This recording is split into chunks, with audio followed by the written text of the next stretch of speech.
Assalamualaikum warahmatullahi wabarakatuh. Saya Harun Al Rashid, NPM 193100058. Di sini saya akan menjelaskan tentang tugas Lab 4, yaitu terapi nebulasi. Terapi inhalasi adalah pemberian obat yang dilakukan secara hirupan atau inhalasi dalam bentuk aerosol ke dalam saluran napas. Terapi inhalasi masih menjadi pilihan utama untuk pemberian obat yang bekerja langsung pada saluran napas, terutama pada kasus asma dan PPOK.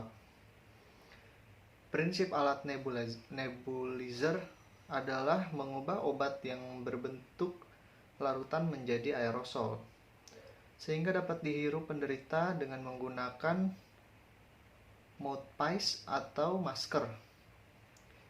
Dengan nebulizer dapat dihasilkan partikel aerosol berukuran antara 2-5 mikron.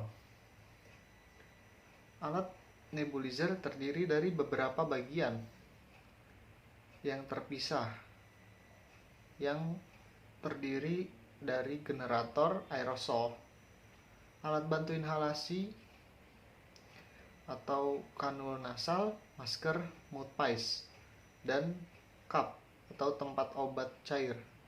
Model nebulizer terdiri dari 3 model, yaitu yang pertama ada nebulizer jet aerosol dengan penekanan udara atau kompresor nebulizer, yaitu memberikan tekanan udara dari pipa ke cup yang berisi obat cair untuk memecah aliran ke dalam bentuk partikel-partikel uap kecil yang dapat dihirup ke dalam saluran napas. Kemudian yang kedua ada nebulizer ultrasonik atau ultrasonic nebulizer, yaitu menggunakan gelombang ultrasonik atau vibrator dengan frekuensi tinggi untuk secara perlahan merubah obat dari bentuk cair ke bentuk aerosol basah. Yang ketiga, yang terakhir, nebulizer mini portable atau portable nebulizer. Bentuknya itu kecil, dapat dioperasikan dengan menggunakan baterai dan tidak berisik, sehingga nyaman digunakan. Kemudian indikasinya, yang pertama itu ada asma bronkialis, yang kedua ada penyakit paru obstruktif kronik atau PPOK, yang ketiga ada sindrom obstruktif post-TB, yang keempat itu mengeluarkan dahak. Sedangkan kontraindikasinya, yang pertama ada hipertensi, yang kedua takikardi, yang ketiga riwayat alergi, kemudian 4 tracheostomi, yang kelima fraktur di daerah hidung, maksila, kemudian platum oris. Dan yang terakhir atau keenam, kontraindikasi dari obat yang digunakan untuk nebulisasi. Kemudian pemilihan obat.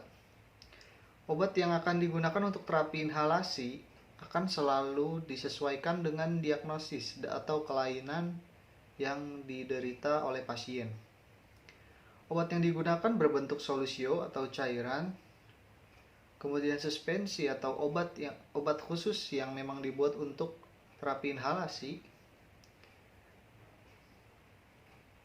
Kemudian golongan obat yang sering digunakan melalui nebulizer yaitu beta 2 agonis, antikolinergik, kemudian kortikosteroid, dan antibiotik.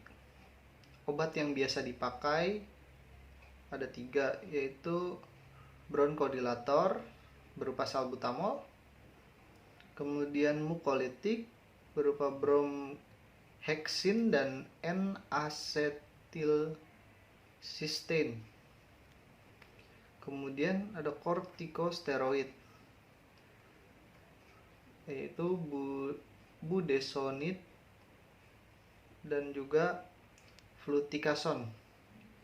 Untuk komplikasinya, yang pertama ada henti napas, Kemudian spasme bronkus atau iritasi saluran napas.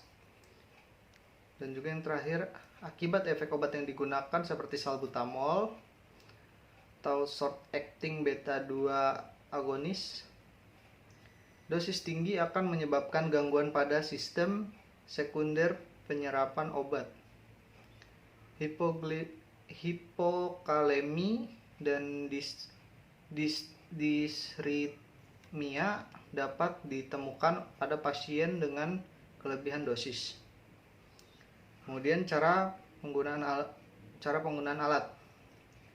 Buka tutup tabung obat, kemudian masukkan cairan obat ke dalam alat penguap sesuai dosis yang telah ditentukan. Kemudian gunakan mouthpiece atau masker sesuai kondisi pasien. Lalu tekan tombol on pada nebulizer. Uap yang keluar dihirup perlahan-lahan dan dalam. Inhalasi ini dilakukan terus-menerus sampai obat habis. Hal ini dilakukan berulang-ulang sampai obat habis, kurang lebih 10-15 menit lamanya. Dan yang terakhir interpretasinya itu, yang pertama bronkospasme berkurang atau menghilang.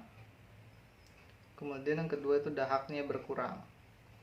Sekian dari saya, kurang lebihnya mohon maaf. Wabillahi taufiq wal hidayah. Wassalamualaikum warahmatullahi wabarakatuh.